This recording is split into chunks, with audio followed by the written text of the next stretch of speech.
So today, actually, I will be briefly talking about the typologies of healing places. So in this lecture, we are going to have 4 different sections, introduction, creating healing environments, and then designing healing environments.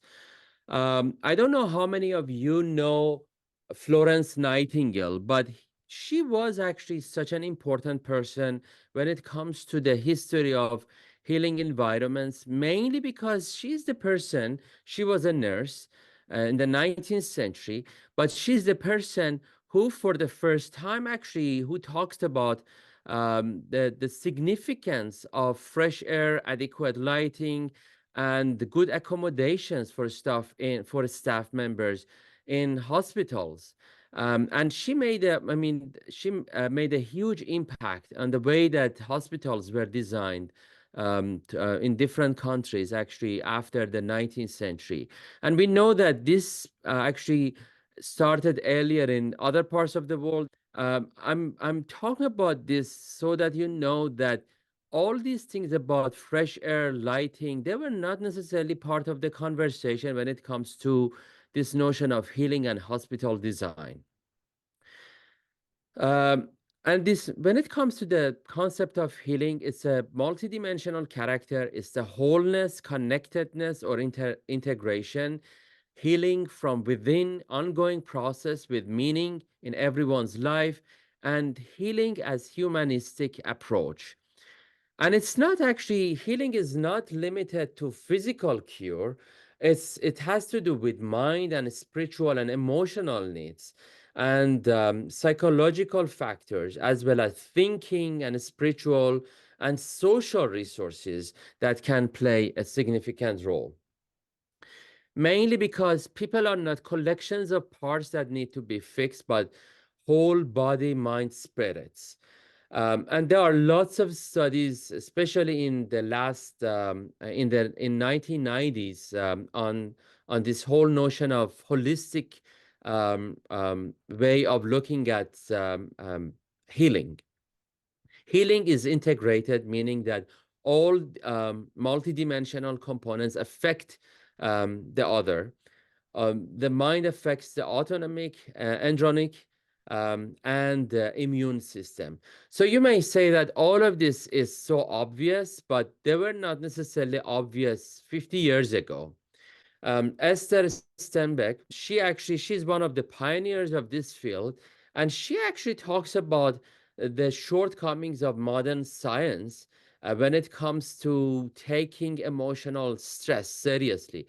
And especially the good news is that, especially after the pandemics, the COVID-19, there had been even more conversations on this issue of stress, depression, and the mind and body connection. Again, in 1980s, there were many studies trying to link mind and body together, and positive attitudes and emotions can affect the biochemistry of the body to facilitate healing.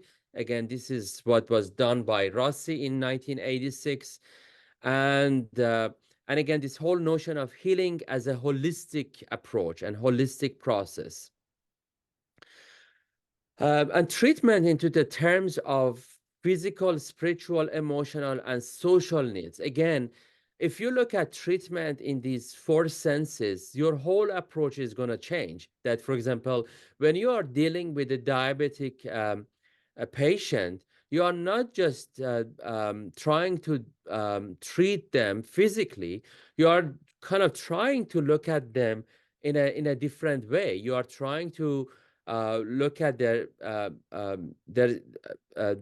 issue of disease in a spiritual sense, in emotional sense, and the social needs of the patient.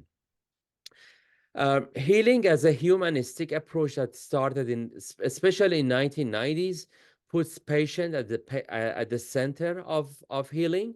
Healthcare, um, healthcare that enhances the dignity and autonomy of patients and professionals. Again, compare it to the approach in early 19th century or the 18th century.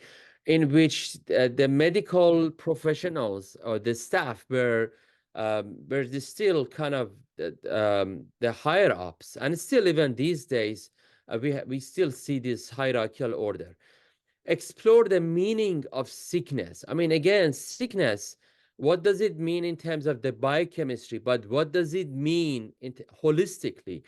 Allow patients to express their feelings about their experience. Again, the fact that you can allow patients to talk about their sickness and their experience. Engage patients to share in decision making and their care. This is actually what we mean by humanistic approach that is being taken more seriously. But even when you look at this slide, you can see that we are even behind when it comes to many of our medical facilities these days. That many of our medical facilities, they still do not take a humanistic approach. In 1970s, there was this revival of humanist studies in the social sciences, especially, for example, in geography, that affected medicine. Meaning it is achieved through experiences people have in place, for example, identity, security, belonging, pleasure, and pride. Place, such as house, room, school, church, work, and location. And you can see all these studies that are being done on this whole notion of place affect the way that we look at hospitals these days. But it's not about this notion of hospital as a healing place. It's also about house as a healing place. Humanistic geographer Yifu Tuan describes two elements that enhance our experience of place: public symbols, like imposing hospital structures, and positive and negative impact on community and individuals. The other uh, aspect that he talks about is the field of care, longer lasting attachment to place that is really important here, and non-visual sense and networks of interpersonal consent. So not everything that you see is visual in a hospital or a healing place. It's all about these social connections, these kind of spiritual, these symbolic connections that you may have. That's why when you go to many hospitals, you see them being taking artwork more seriously. Why do people attach to a workplace? They believe it's healing. Natural beauty is taken more seriously. The sense of security is more important, and also this notion of memory is important. That you go to a place that brings up good memories or bad memories. These are all important. And how do we identify healing um, components? You may, for example, you may go to the Bishop's Garden in Washington National Cathedral, and it's a spiritual space, it's a religious space, but it's a healing space at the end of the day, even though it's not in a hospital. So again, our notion of healing environment is much bigger than hospitals. And I'm emphasizing this because all of you will be looking for a case study for your final projects. So aspects of healing environments, natural, built, symbolic, and social. So where are these categories coming from? They all have to do with Gessler's book and Gessler's categorization of natural environments. So natural environment, belief in nature as a healer, specific elements of nature, and beauty and aesthetic pleasure, and remoteness, immersion in nature. So many of us, we take trips, we camp, we go in the middle of nowhere, we try to stay away from our cities. This is healing. This is a healing. This is a therapeutic experience for all of us. So this is what we call the natural healing environment. What about built environment? The sense of trust and security affects the senses. And again, it could be your house. It could be a hospital. Pride in building history is important. The fact that you may go to your grandma's house and you feel very proud of this because you were raised there, and you feel very proud of this. Or you may simply live in a city that has has a very long history, and you were born and raised there, and this is a healing environment for you, and a symbolic power of design. Design can be very powerful in that sense. What about symbolic healing environment? Creating of meaning. It has a power to create some kind of meaning for you. Physical objects as symbols, we all have objects that have a meaning for us. It could be a book for me in my library, it could be a statue, it could be anything. It could be this glass that, I mean, this cup that I got from a very important place when I was traveling, and I met someone special there. Importance of rituals also. It's also has to do with symbolic environments. Social healing environments, of course, I don't need to talk about social relations, social support, community building. The fact that feeling marginalized never helps any of us. And the therapeutic community concept, there has been many, many studies, especially in the late actually 70s, on the significance of community building and the impact that it can have on healing. Of course, again, talk about nature and its healing environments. Most of you are familiar with this biophilia hypothesis, which is very kind of popular in architecture school. Healing by spending time out of doors, seeking isolated places. As human evolved, they acquired an affinity for nature and therefore feel comforted by it. Preferred locations for insane asylums in the 19th century England were in the countryside, and they were intentionally moved to the countryside because they realized that it helps the healing of people in these facilities. And today, many stressed out workers they go and seek ecotherapy. Talk about natural environments, water, elements of nature like water, earth, animals, gardens. For example, these days it's very common to bring animals to hospitals, in cancer facilities. It really helps people. Gardens has become even very, very common to be designed in facilities these days, in garden facilities these days. And water is almost everywhere, and water actually has some spiritual and religious meanings in many cultures. um, Ulrich and his colleagues at Texas A&M did lots of studies, so I should give them credit because they are the ones who started talking about the healing aspects of nature in early 90s, and they talked about um, hospital patients, for example, and how their health and their healing is being affected when, for example, they have a view to a garden or to a natural view. Um, and there have been many, many studies on this, and I have published a couple of papers on this. And when it comes to the built environments, there are lots of studies on this. Human-made or built environments affect the healing process, and especially because the sense of safety is really important. And we all know that surroundings affect mood, emotion, and behavior. We are going to have lectures on environmental psychology, and I know that some of you already took environmental psychology class, so you know that colors affect the way that affect our experience in buildings. Building structures can create a feeling of confidence and trust, and other structures can bring communities together.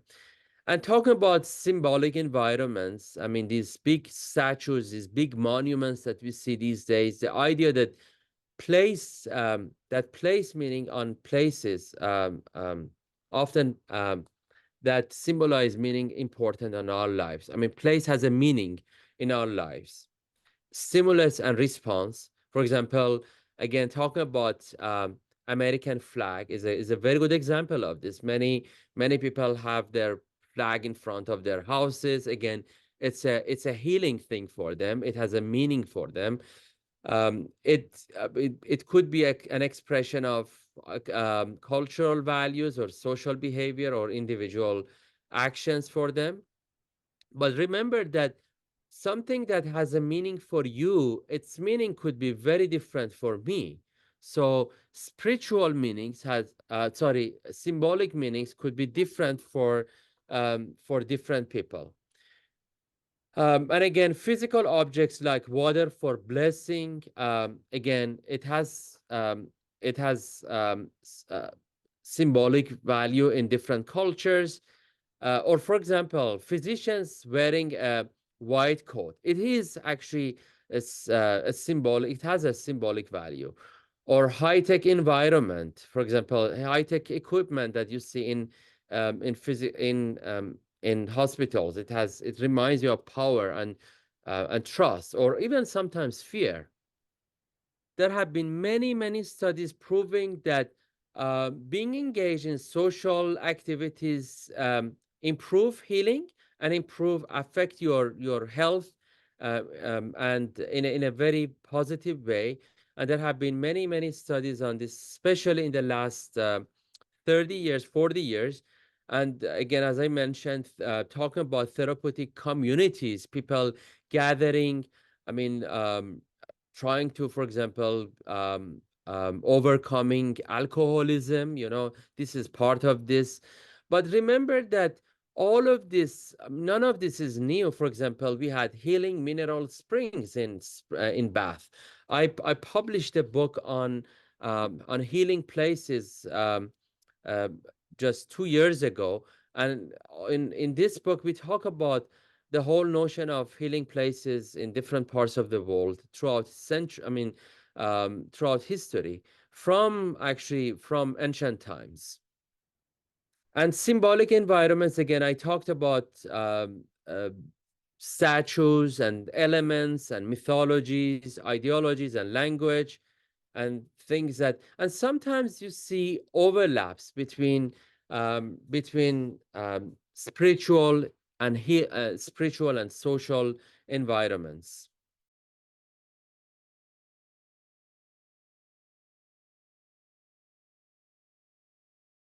But in hospitals these days, actually, you see a combination of all of these elements. So in a way, we say that a good hospital is a hospital in which you see all four types of environments together. And I must mention that in my writings, I have been actually referring to a fifth environment, and that is actually the virtual environment that is not covered in historical literature, and that has been kind of neglected, and that exists out there, and we need to address that. But in a real, actually, healing environment, we need to consider bringing nature inside, engaging patients in healing in activities, and creating an environment that is safe and healthy. But remember, we are not just talking about um, hospital. We are talking about schools. Because we need to create schools that are healthy and and healing. Uh, and for example, remember, we talking about healing environments. We have 1.6 million Americans. We probably have more than that who are dealing with Alzheimer's these days, and they need to be. We need to create accommodations for these people, and there are lots of new studies on creating new facilities for these people. So, conclusion, hospitals have a serious image problem because they were designed based on an old kind of paradigm, but we need to look at healing in a holistic way, and we need to create new cultures that are based on creating 5 different types of healing environments: natural, built, symbolic, social, and virtual. You see the implication of this work in your projects? Well, I can speak on my experience at my internship because they do focus on campus planning and higher education and even hospitals. And they focus on the holistic approach of how to like design and actually create a space that doesn't feel like it's suffocating for people. And like one approach that they usually always do is like natural lighting because that really does make a difference. And even when I had a experience of an on-campus engagement, a student directly said like lighting plays a big part because she feels like she's in a jail, and there's studies that correlate depression. So even that approach and finding like how the built environment truly like architectural design could affect how somebody perceives a space. Absolutely, absolutely. Great. Yeah, I actually had the opportunity to work at a landfill this summer that was being converted into a park Mm, in Rockville, yes. and um, just being able to kind of interface with the public in those communities around the landfill that had been there since the 70s and closed since the mid 80s, very obviously an eyesore. But they were really very willing to put up with the very early mornings of all the machines starting at 6 a.m., willing to deal with the dust, knowing that in 2 to 3 years they were going to have 100-acre park smack in the middle of their community.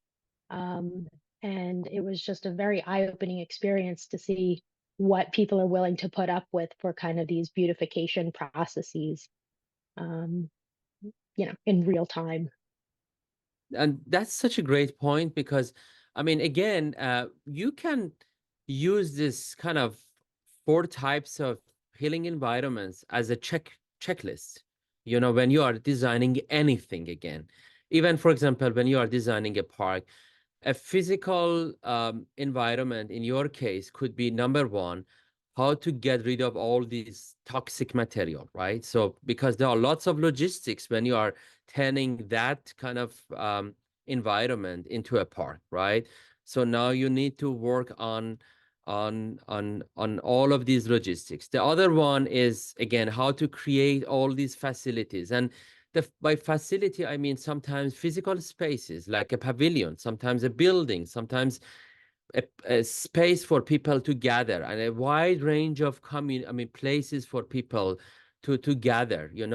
I'll be having a lecture in Saudi Arabia next week, and in part of this, I will be actually talking about the failure of a few modern projects in the US and why they failed. The reason that they failed was mainly, to oversimplify this, was they failed in creating communities there, right? And again, that has to do with this notion of social healing, creating a social space. So it's really not after listening this kind of I realized that the healing has specific meaning to different cultures. For example, the Asian society has a different meaning. Like for example, they use like bamboos and fish ponds and things like that, versus some other cultures use completely different materials. So I guess designing for this specific culture would be straightforward because the materials are known what they believe in healing.